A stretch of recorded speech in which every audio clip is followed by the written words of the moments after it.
Salut, c'est Evan. Moi, c'est toujours Antonin.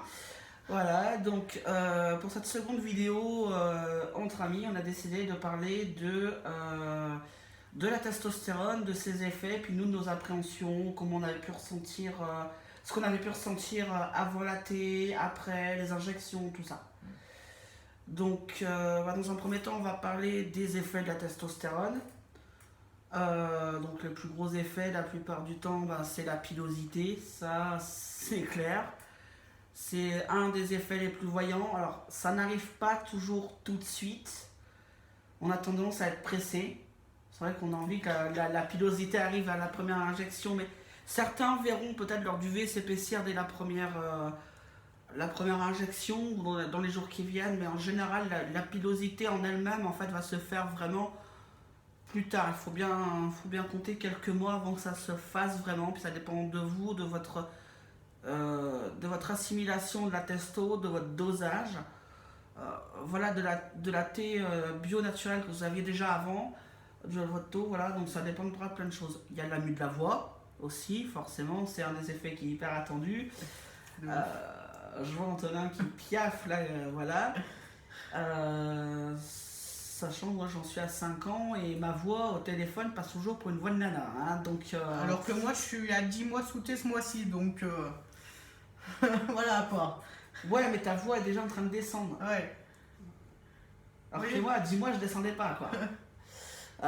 Voilà, bon, moi c'est par moment aussi, parce que des fois je tiens pas ma voix, donc du coup elle remonte forcément. Mais voilà, pour moi en tout cas, les effets de la. Moi, je m'entends parler tous les jours, donc je me rends pas compte en fait que j'ai mué. Ça, souvent, on se rend pas compte tout de suite. Un autre effet, l'acné. Alors ça, c'est l'effet secondaire qui est pas voulu. Alors après, c'est un peu la roulette russe, on l'a ou on l'a pas. Moi, personnellement, j'ai pas eu d'acné vraiment. Ma première puberté, j'ai eu peut-être un bouton par-ci par-là qui sont sortis.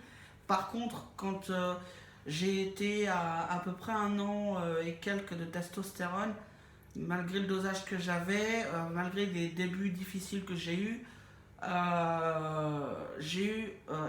très peu sur le visage. J'avais la peau sèche, très sèche à ce niveau-là, mais j'ai pas eu tellement de boutons. Par contre, j'en ai eu plein de dos, c'est bien le cas de le dire. J'en ai eu plein d'os, c'était tout le long de la colonne, alors plus sur une épaisseur, ouais, bien comme ça, j'en avais beaucoup. Et c'est passé en quelques mois en mettant du savon d'Alep à la brosse. J'avais acheté une grande brosse avec un manche grand comme ça pour avoir de la marge, pour me brosser le dos. Et sous la douche, je mettais du savon d'Alep dessus et c'est passé comme ça. J'ai essayé tous les produits qui vendent en parapharmacie, en pharmacie, tout ça contre l'acné, ça n'a pas fonctionné, au contraire, ça a empiré. Par contre, le savon d'Alep, en tout cas pour moi, a très bien fonctionné. Toi, qu'est-ce que tu as Alors eu? que, déjà avant que je sois sous thé, j'avais très peu d'acné. Du coup, ça change pas grand-chose à part, un bouton par-ci par-là, quoi. Ouais. Du coup, j'ai pas trop de gêne par rapport à ça, et franchement, tant mieux, parce que en vrai, le bouton d'acné, c'est grave. C'est clair, moi je suis en train de penser à un collègue trans là, qui fait plus de vidéos maintenant, mais qui lui n'a malheureusement pas été épargné par l'acné et c'était, je sais pas comment il a réussi à traverser ça. Il lui a fallu beaucoup de courage, je pense, parce que là, lui, il en était vraiment, mais alors vraiment plein. C'est-à-dire que ça lui faisait une couche de boutons au-dessus de la peau, sur le visage. C'était Ça faisait une calculatrice, quoi. pire que ça. Voilà. Pire que ça, parce que ça lui faisait carrément partout sur là, tout ce niveau-là, c'était pris par l'acné. Je sais pas comment il a fait quand je vois comment il a fait pour vivre ça, pour passer au-dessus de ça. Et c'est malheureusement un des effets, voilà, secondaires de l'acné. Après, tout le monde n'y a pas accès à l'acné. C'est pas parce que nous on a eu plus ou moins que vous aurez plus ou moins. Ça se trouve vous C'est en au aurez cas pas. par cas, en fait, l'acné, ça dépend en fait comment votre corps réagit. Parce Voilà. que déjà que le produit, il est gras, donc forcément, les boutons, voilà quoi. Après, ouais, donc pour l'acné, c'est un peu comme je dis la roulette russe, quoi. On a ou on n'a pas, plus ou moins grande dose, voilà. Un autre effet, c'est l'épaississement des os. Je sais pas si c'est réel ou pas. Je n'ai pas en tout cas trouvé que mes os avaient changé de densité. Il y a par contre une masse musculaire qui est quand même plus importante. Les muscles. Bah, du coup, on prend une carrure d'un homme, au fait, au final. Voilà, une carrure dite masculine, en fait. Voilà, c'est. Mais après, c'est pas flagrant chez tout le monde. Il y en a qui vont rester secs, voilà, qui vont rester fins, qui vont pas bouger. Ça va peut-être pas. Enfin, ils auront pas beaucoup, en fait. Le sport n'aide pas aussi à améliorer. Si, quand même. Le sport aide beaucoup, mais même sans sport, les muscles, forcément, la masse musculaire va prendre. Déjà, rien qu'avec la testo. Ouais. Au niveau humeur, alors en effet, il y a des sautes d'humeur, l'agressivité, peut-être plus facilement sur les nerfs. Moi, je suis comme les montagnes russes, au fait. Voilà. Ça c'est souvent au début parce que le corps faut qu'il s'habitue aussi. Surtout que tu as encore tes oestrogènes, toi, donc c'est ça. il faut que les deux s'habituent l'une à l'autre, que le corps s'habitue à tout ça. Et moi je sais que j'ai vachement évolué, j'ai vachement changé au niveau humeur. Peut-être pas tout de suite après l'hystérectomie, mais dans les mois qui ont suivi, quand j'ai augmenté mes doses, le test de testo, ça a été du changement. Après, c'est l'agressivité en elle-même. Non, je trouve pas que je suis agressif. Moi, j'ai pu l'être au début, mais parce que je réagissais pas forcément bien à certaines attaques qu'on me faisait au niveau familial. Mais disons que j'avais plus rien à perdre, quoi. Ouais, moi pareil, au niveau donc, familial. voilà, j'ai plus rien à perdre. Après, il y a agressivité. Il y a l'agressivité qu'on va pas forcément voir passer parce que ça va être mis comme quelqu'un qui est plus rentre dedans. Voilà, qui va entre guillemets réagir, qui va pas se laisser faire, qui va pas forcément parler hyper méchamment, hyper agressivement, qui va pas gueuler sur tout ce qui bouge, mais voilà, qui va arriver, qui va peut-être plus facilement oser poser des limites, qui n'aurait pas pu le faire avant. Alors l'agressivité, c'est un peu de poids de mesure, ça dépend vraiment des gens, ça dépend vraiment aussi de nos hormones, les quantité d'hormones qu'on a encore ou pas. Ça dépend de plein de choses, il y a trop de paramètres au niveau des humeurs. Donc voilà. Un des faits secondaires qui peut arriver, c'est la polyglobulie. La polyglobulie, en fait, c'est la quantité de globules rouges que notre corps va produire quand on est la plupart du temps en surdosage. C'est quand le corps estime qu'il est en surdosage, il produit plus de globules rouges, et le sang s'épaissit. Alors ça peut être dangereux parce que au niveau vasculaire, déjà au niveau du cœur, un sang qui est plus épais, c'est un sang qui remonte moins vite. Déjà, donc avec tous les effets qu'on peut connaître, qu'on peut aller voir après sur internet au niveau épaississement. Il y a une technique qui peut aider les personnes qui sont en polyglobulie, c'est d'aller faire des dons du sang. Le don du sang régulier, alors je crois que c'est tous les 3-4 mois, je crois qu'on peut faire un don. En tant que personne trans En tant que personne, homme ou femme sans côté trans. Parce que j'avais entendu parler que quand on était sous T ou sous oestrogène, on ne pouvait pas faire de don de sang. Il y en a qui y arrivent, donc ça dépend peut-être de notre numéro de sécu, je sais pas. Je sais pas du tout. Je sais que certains arrivent à faire des dons du sang. Du coup, ça régule en fait la production de globules rouges. Moi, je sais que quand j'étais opéré de la mastectomie, ils m'ont mis des drains sur les côtés et ça avait joué en fait sur ma polyglobulie. Je m'étais retrouvé avec des taux qui étaient largement en dessous de la norme en fait. En globules rouges, j'étais largement en dessous, j'étais bien retombé en sachant que je suis en polyglobulie au moins depuis 2017. Donc là, les drains en fait ont joué le rôle de la saignée, en fait, ce qu'on appelle la saignée. Dans le temps, même certains peuvent avoir une saignée quand il y a trop de globules rouges. Voilà, mon grand-père, c'est ce qu'il faisait aussi. On lui prenait du sang, pour réguler tout ça.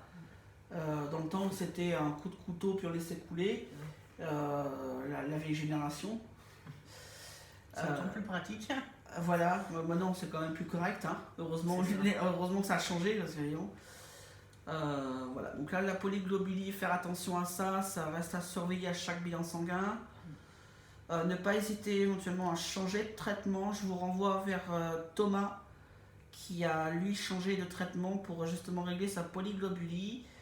C'est qui Thomas? Thomas, alors sa chaîne, c'est. Alors lui, il a mis son prénom en inversé.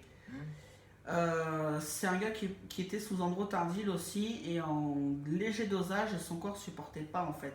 Donc il était en polyglobulie assez rapidement et il a changé de traitement, il est parti sous Nebido. Et le Nebido lui convient bien et du coup au niveau de la polyglobulie apparemment ça a l'air de s'être calmé. Donc je vous renvoie vers lui, voilà, qui d'ailleurs sa chaîne est aussi très très bien documentée. Alors son prénom... On mettra sa chaîne en commentaire. Voilà. Même au pire, si moi j'aide de le mettre, sa chaîne, son prénom, en fait, il l'a mis en inversé. Donc au lieu que ça soit Thomas, c'est Sabot, un truc comme ça. Donc vous le regarderez, c'est en inversé, c'est Thomas en inversé. Donc on prend la dernière lettre jusqu'à la première. Voilà. Donc lui, justement, il parle bien de cette situation-là aussi. Parce qu'il l'a vécu, donc je préfère envoyer vers lui, je sais qu'il est passé par là, donc voilà. Un autre effet aussi, c'est le fait de pleurer. Tu sais, avant qu'on soit sauté, enfin moi personnellement, avant que je sois sauté, j'avais plus facilement envie de pleurer, alors que là, au fait, depuis que je suis sauté, quand j'ai envie de pleurer, ça vient pas. Ouais, bah moi, tu vois, encore, je peux pas dire que je suis un solo pleureur de base, mais je veux dire, effectivement, j'ai un peu plus de mal à pleurer, mais en fait, je pleure quand j'ai pas envie de pleurer. Par exemple, si je vois qu'il y a quelque chose à la télé, ou même on peut pleurer de joie quand on voit, par exemple, un petit animal qui est tellement mignon. Par exemple, il y a une émission qui passe là, dans les zoos, là, et une fois, je suis regardé, je suis tombé sur des bébés singes qui venaient de naître. C'était tellement mignon, ils avaient quelques jours, je crois, un truc comme ça. Eh ben, j'ai lâché des larmes. Alors que j'avais pas spécialement envie de pleurer, il n'y a rien à pleurer. Enfin, c'est des petits singes qui sont venus au monde, voilà, que quelques jours. Mais en fait, voilà, ça, c'est des moments comme ça où, bah voilà, je vais verser ma larme, mais pas plus que ça, quoi. Pas plus que ça. Enfin, après, pour que je pleure, en fait, j'évite de pleurer parce que j'ai remarqué que depuis quelques temps, quand je pleure, après, moi, ici, ça se serre et j'ai du mal à respirer. Donc, je sais pas si c'est un effet de la testo ou si j'ai un problème respiratoire. Mais il va falloir que je vois ça avec mon endoc lundi d'ailleurs. Mais effectivement, depuis quelques mois, en fait, quand je pleure ici, au bout d'un moment, au bout de 5-6 minutes, ça se resserre et j'ai du mal, l'air passe moins. J'ai du mal à reprendre mon souffle. Donc, à surveiller. Oui. Mais j'ai pas non plus remarqué tant que ça de choses enfin, au niveau des pleurs. Donc, mais en même temps, je suis quelqu'un aussi qui s'est vachement cadré par rapport à ça. Parce qu'avec certaines choses que j'ai vécues par le passé, en fait, j'ai même plus envie de pleurer hein, parce que j'ai plus d'armes en fait. Quoi. Tout est sorti donc. Mais je prends peut-être les choses avec un peu plus de recul aussi. Ouais, enfin après ça c'est au cas. Enfin, ouais, c'est au cas par cas. Ouais, c'est ça.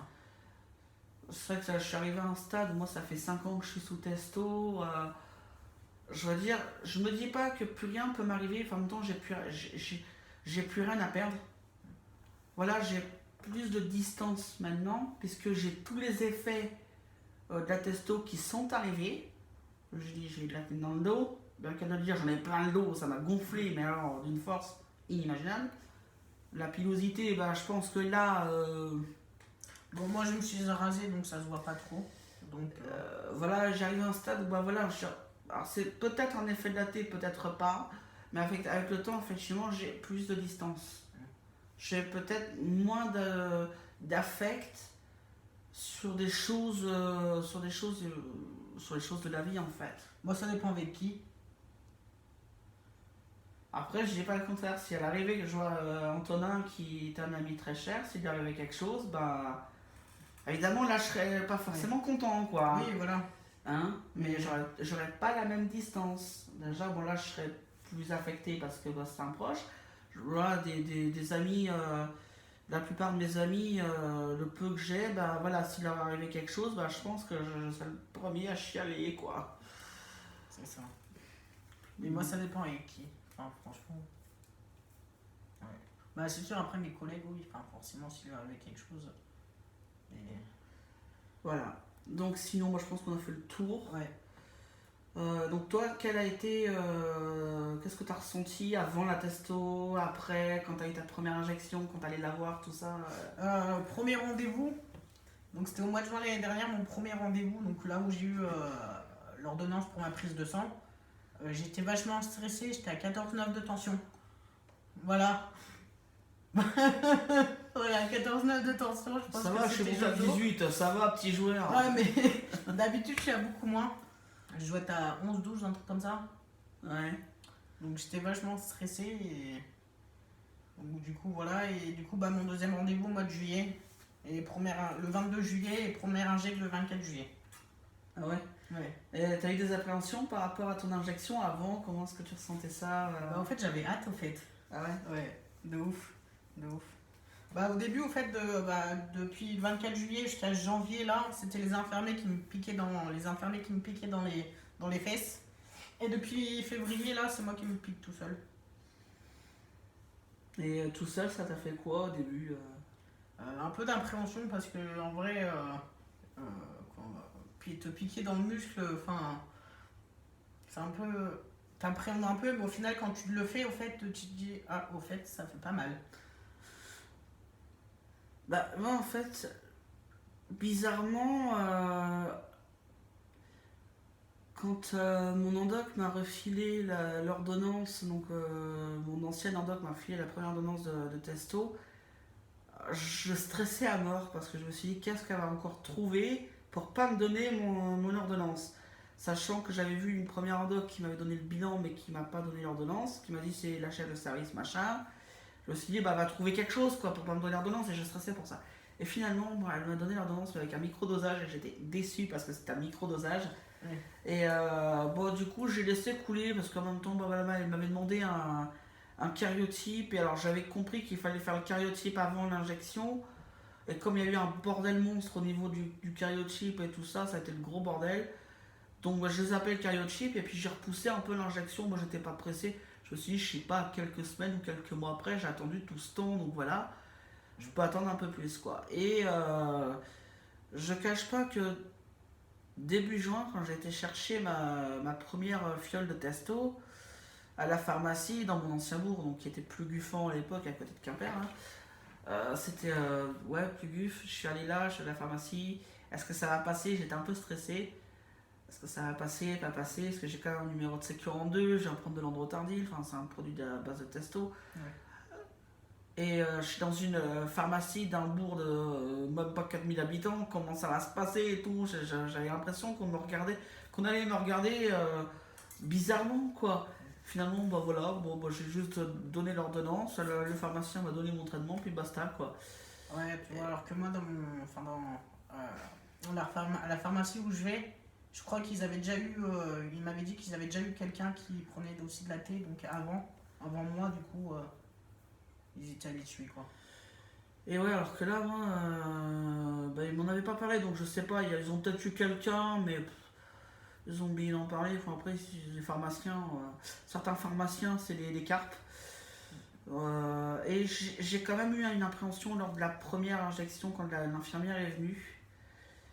Parce que j'avais très peur des effets secondaires de ce que ça allait me faire en sachant que j'ai un handicap en plus. Et j'avais peur que ça joue dessus. Finalement, ça s'est très bien Du coup, passé. tes infirmiers, tu les connaissais pas forcément. Je les connaissais pas non plus. Ouais, alors contrairement à moi, je les connaissais déjà avant qu'ils viennent chez moi. Moi, je les connaissais pas. J'ai appelé la première infirmière venue et parce que je passais devant son cabinet quand j'allais au centre-bourg, quand j'allais à Intermarché, je passais devant son cabinet pour y aller. Donc du coup, bah voilà, je savais qu'elle était là, donc je l'ai appelée. Et Mais j'étais pas tranquille, hein, puis finalement ça s'est bien passé. Après j'ai changé d'endoc, voilà, bon bah du coup, comme mon traitement était déjà bien en route, donc ça allait finalement, tout va bien quoi. Et j'ai eu une appréhension quand même au début que je faisais mes injections tout seul, j'ai déjà dû en parler dans une précédente vidéo, j'étais pas tranquille au début. Maintenant ça va, enfin je veux dire, ça passe comme une lettre à la poste quoi, je veux dire. Là, ça rentre comme dans du beurre, donc je passe du temps à masser aussi, donc voilà, bon, ça rentre bien, ça va. C'est que je suis pas contracté, ça va. Donc maintenant, finalement, je vis ma vie, je sais que j'ai mon traitement. Alors là, moi, je suis obligé de l'avoir à vie parce que j'ai plus mes ovaires. Mais voilà, je suis, je peux pas dire que je sois content d'avoir ce traitement-là. Au début, je l'étais. J'étais super content, voilà, la piqûre. Et puis c'était la petite piqûre euphorique parce que je savais qu'après j'allais être bien, quoi. J'avais ce petit moment de détente après, quand j'avais eu ma piqûre, mais je ne l'ai plus depuis quelques mois. Donc là, je sais que en fait, ça y est, c'est rentré, c'est intégré, voilà, je vis avec. Et j'ai plus d'appréhension. Mais voilà, pour autant, je peux pas dire que j'en sois content aussi. Voilà, oui, je vis avec. C'est ça, ouais. Bah, moi, je suis content à chaque fois que j'ai mes injections. Hein. Ouais, c'est les débuts. Ouais. C'est parce que c'est les débuts. Dans quelques années après. Ouais. Petite dédicace à mes infirmiers s'ils voient cette vidéo. Ouais. Ils se reconnaîtront. Alors, Antonin et ses infirmiers, à chaque fois j'y ai droit. C'est une histoire d'amour avec mes infirmiers. Oui, j'y ai droit tout le temps dès que je le vois. Alors, les infirmiers, donc c'est qu'ils doivent être vraiment sympas puisque j'ai droit au petit quart d'heure infirmier. C'est une longue histoire d'amour avec mes infirmiers. Oh ouais, mais les infirmières que j'avais au début, c'était pas méchant, c'était pas volontaire de leur part, mais elles m'ont zappé 3 fois, donc... De toute façon, moi, ils peuvent pas me zapper. Hein. Oui, mais moi, c'était des infirmières à domicile. Oui, bah moi aussi. Oui, mais moi, elles avaient pas de permanence. Donc, oui. je pouvais pas me déplacer... Bah, c'est eux qui viennent à domicile chez moi. Hein. Ouais, mais du coup, elles m'ont zappé 3 fois, bon bah voilà, parce qu'elles ont autre chose à faire. Elles ont plein de choses à faire, donc pour juste une injection intramusculaire, bon bah... Ça leur fait des déplacements pour rien, du coup je suis allé ailleurs. Et j'ai trouvé aussi des infirmières très sympas. Alors évidemment, je n'ai pas pu m'empêcher. Voilà, parce que forcément, même si je ne le montrais pas, je regardais, c'est vrai qu'elles étaient gentilles et puis elles étaient jolies aussi. Donc voilà. Et c'était beaucoup plus facile pour moi de passer par le centre de soins que d'avoir des infirmières qui doivent venir à domicile, machin. C'était plus facile pour tout le monde et puis maintenant je le fais tout seul. Donc... Là, je dépends même plus de personne, et puis hop. Ouais, voilà. Maintenant, je me dis, si je zappe mon injection, je m'en prends qu'à moi-même, en fait. Ouais, c'est ça. Et je sais ce qui va m'arriver si j'oublie mon injection. Dans une semaine, je sais très bien que je vais être lessivé, je vais être carpette, quoi. Donc, tu peux avoir aussi des problèmes, tu n'as plus tes ovaires. Voilà, je sais ce que je risque, donc je m'oblige à la faire. Alors que moi, si je décale, par exemple, d'une semaine, c'est pas très grave, quoi. Voilà. Et le truc, c'est que moi, je suis obligé de mettre un rappel sur mon téléphone. Mais moi aussi, je mets des Parce rappels. que sinon, je zappe. Enfin, je sais que ça tombe le vendredi. Mais oui, mais moi, le vendredi, dans 3 semaines, je sais pas quel jour que c'est. Donc, je sais pas quel jour ça tombe, quel numéro de jour c'est. Et puis, tu vois, moi, je suis tellement tête en l'air, j'ai d'autres choses à penser. Que si je mets pas mon téléphone à sonner, je vais pas m'en rappeler. Moi aussi, je mets les rappels.